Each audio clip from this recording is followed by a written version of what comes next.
Dans ces ULM, 3 touristes. Ils ont choisi le clou du spectacle qu'offre la Réunion, le Tour du Volcan. Une dizaine d'entreprises ou associations d'ULM proposent ce circuit. Seulement voilà, 6 d'entre elles, basées à Cambé et à Gillos, sont condamnées à fermer leurs portes. Un article de 2004 du Code de l'aviation civile limite à 40 km le rayon des circuits payants.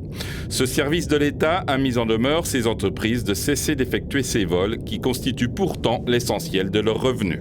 J'ai à peu près 65 à 70% des vols commerciaux qui sont faits sur le volcan. Les clients viennent ici à La Réunion pour voir le volcan.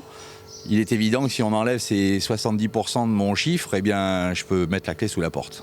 L'aviation civile leur demande de s'installer plus près du volcan. Mais les investissements en infrastructure ont été très importants en 2002 sur Cambé. Et ici, à Gillos, les pilotes comme Johnny Volbert ont tout investi dans des appareils performants. Ils n'ont aujourd'hui plus de marge pour déménager. J'ai 3 appareils qui m'ont coûté 70 000 euros pièce, donc 210 000 euros d'investissement. Forcément, en enlevant le circuit volcan, on a au moins 70% de notre chiffre d'affaires qui va chuter. C'est notre faillite assurée. Encore un scénario catastrophe dont on se passerait bien en cette période de crise économique. D'autant que cette limite de 40 km n'est aucunement justifiée par la sécurité.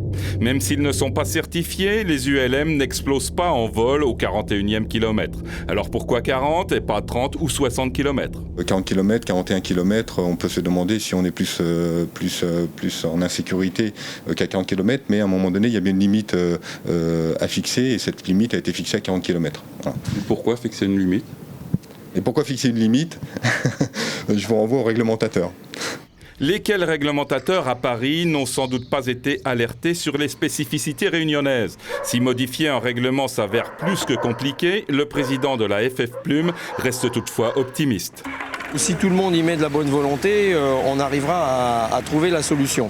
Ceci étant, la solution, elle se trouve ici, mais également en métropole. Et c'est pour ça que je suis venu réunir les éléments, rencontrer tous les acteurs et opérateurs, de façon à déposer à Paris et défendre à Paris le dossier de la spécificité réunionnaise. Parmi ces acteurs, les collectivités bien sûr, qui s'expriment à travers les propos du directeur de l'île de la Réunion Tourisme. Toutes les activités participent de notre attractivité et donc il est important que l'on puisse conforter ce qui existe déjà et aller plus loin pour un certain nombre d'entre elles. Donc c'est la raison pour laquelle nous soutenons les professionnels de l'ULM qui veulent garder leur activité et donc aller dans le sens du renforcement du potentiel touristique.